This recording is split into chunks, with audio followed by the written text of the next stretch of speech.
Bienvenidos a Milenio Mercados en Perspectiva, aquí como todas las semanas con el licenciado Jorge Gordillo, director de Estudios Económicos de Cibanco, y su servidor Manuel Somoza para platicar de temas económico-financieros en México y en el mundo.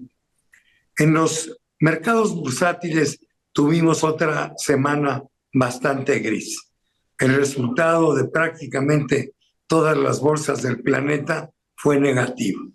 La razón fundamental, bueno, pues esta gran preocupación de cómo van a ser los próximos incrementos de la tasa de interés de la Reserva Federal, cuántos incrementos habrá y a dónde piensan llevar la tasa. Esa es la gran discusión que además le está metiendo muchísimo ruido a los mercados. Pero bueno, también podríamos decir que el dólar se fortaleció con respecto a las demás monedas, sobre todo con respecto al euro, al que le ganó por 1.37% y también devaluó un poquitito al peso en 0.30. Sin embargo, hay que decir que curiosamente el incremento en las tasas de interés de los bonos norteamericanos, que es lo que le ha dado fortaleza a esa moneda, funcionó bien con Europa, pero tuvo efectos prácticamente nulos en relación a México. Seguimos teniendo un peso muy, muy, muy fuerte. Creo que obedece más a razones de carácter externo que interno, pero bueno, pues es lo que tenemos. Y además hemos revisado nuestras proyecciones y creemos que para diciembre el peso difícilmente tocará los 20 pesos por dólar. Pero bueno, ya veremos. Mientras tanto, a mí sí me encantaría oír al licenciado Gordillo que nos platique cómo vio una noticia muy importante que fue las minutas de la Reserva Federal.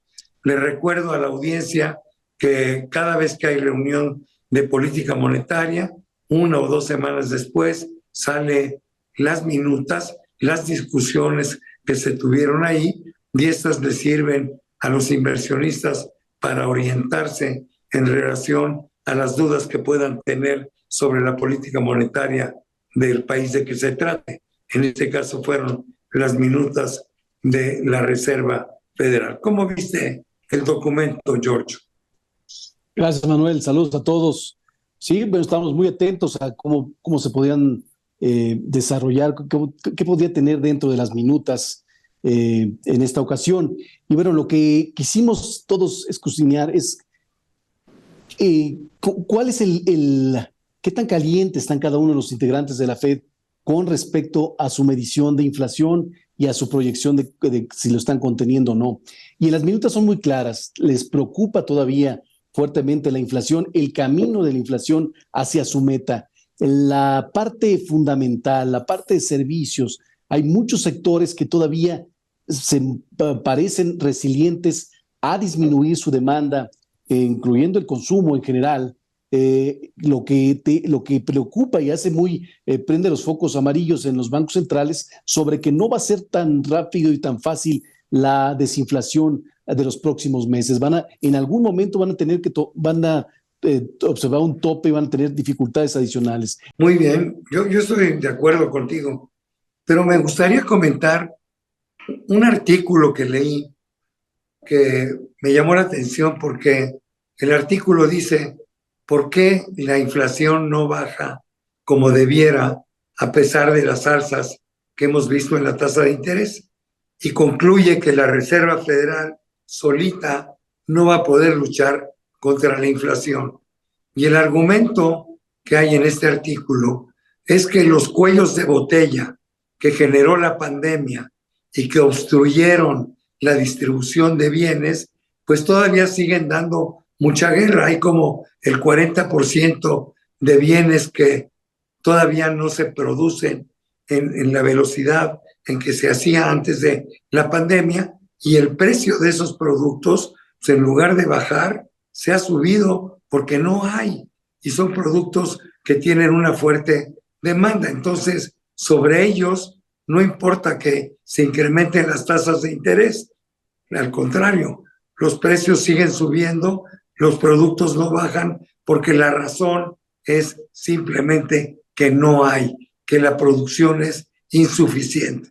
No sé si tú habías oído este argumento, pero hace sentido decir, oye, además del incremento en las tasas de interés, lo que tienen que hacer los países es ya poner las cadenas de producción y de distribución en orden para volver a la normalidad que teníamos en el 2019. No sé qué opines de eso.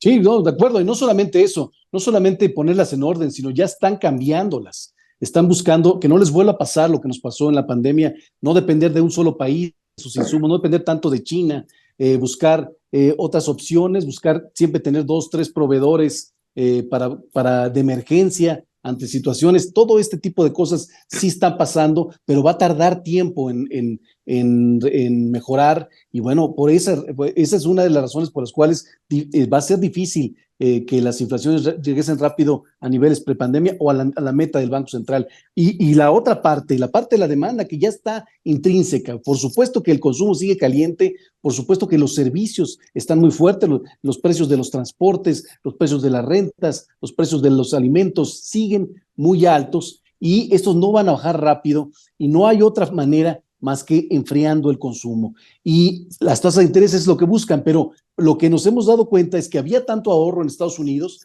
que la baja en el consumo no va a ser abrupta, no va a ser tan rápido como quisiéramos, sí se va a enfriar en algún momento, pero no en estos meses, y entonces esto te hace pensar que la contención sobre la inflación tardará más tiempo de lo que el mercado está descontando y muy probablemente vamos a ver más tiempo tasas altas de lo que quisiéramos ver.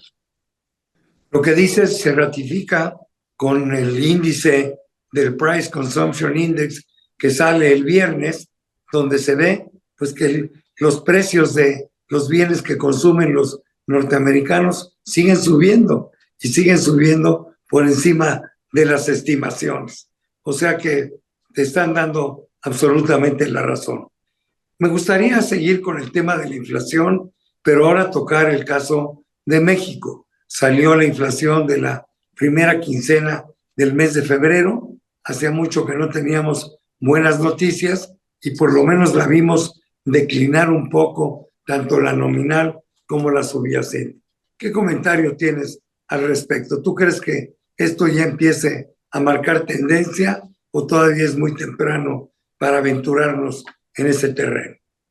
Todavía es muy temprano, pero sí es una buena noticia, porque el dato que nos dio en enero, sobre todo la primera quincena, nos puso en pánico a todos, puso en pánico al Banco de México e incluso provocó que tomara una decisión de aumentar tasas todavía más de lo que hizo la Reserva Federal de Estados Unidos, o sea, ampliar el diferencial de tasas, generar todavía una apreciación adicional sobre el tipo de cambio, sí generó mucho ruido en el mercado y la preocupación sería que esto podría continuar, que Banxico tendría que seguir aumentando más que la Fed hacia adelante si esto continuara. Entonces, ahora que vemos que la inflación no estuvo tan mala, estuvo mejor de lo esperado, está bajando por segunda quincena consecutiva, bueno, de alguna manera nos tranquiliza un poco, nada más quitándonos la situación de separarnos de la Fed. Muy probablemente Banxico vaya a tener que moverse de la misma manera que lo haga la Fed en las siguientes reuniones y fijarse que esta baja en la inflación sea constante. Nos da mucho gusto que bajen las mercancías, que bajen los alimentos en términos anuales, den una señal de baja. Donde vemos que todavía no está bajando es en la parte de servicios, muy parecido que está pasando en Estados Unidos. Los servicios van a tardar un poco más en bajar y bueno, esa es la parte complicada, que tiene que apagarse el consumo y no se está viendo hasta ahorita, ¿no? Pienso que este dato de la inflación de la primera quincena de febrero le va a quitar un poquito de presión a Banco de México para que no tenga que subir 50 puntos base en la reunión de marzo, ¿no? Y eso pues es música para nuestros oídos porque sí, la tasa de interés en México ya está resultando muy incómoda, por decirlo menos. Nos queda unos par de minutos, Jorge, y a mí me gustaría reflexionar sobre que se está cumpliendo un año de la invasión de Rusia a Ucrania, una guerra que muchos pensábamos, me incluyo, que iba a durar semanas, ya duró un año. Es heroico lo que han hecho los ucranianos, es una labor fantástica, y también cómo ha resistido Europa.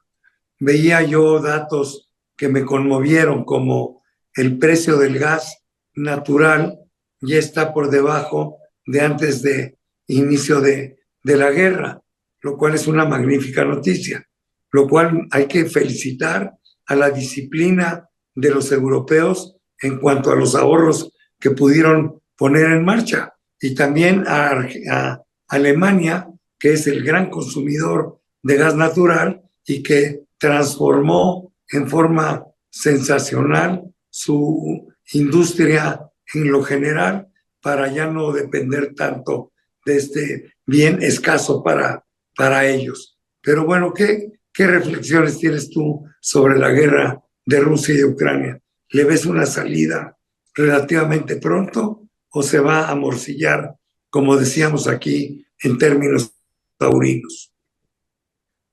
Actualmente la diferencia es la que dices. O sea, hoy Europa no está contra la pared como estaba el año pasado, porque ya logró diversificar la condición y la dependencia que tenía sobre el principal energético con Rusia. Eso lo pone en otra posición. Entonces esa es la buena noticia. La mala noticia es que esta guerra se está convirtiendo en una situación de posición hacia adelante. No se ve que vaya a resolverse pronto, no hay una solución real, clara ni viable, y lo que está provocando es que dos fuerzas mundiales se sigan armando y sigan generando una especie de guerra fría que no queremos escuchar. Entonces, la respuesta es no hay una solución pronta. Ya no es tan grave para los precios de los commodities, pero sigue siendo un riesgo latente y muy preocupante para todos. Pues se nos acabó el tiempo, mi querido Jorge. Muchísimas gracias, pero sobre todo gracias a todos ustedes que en forma semanal nos acompañan en Milenio Mercados en Perspectiva. Muchas gracias.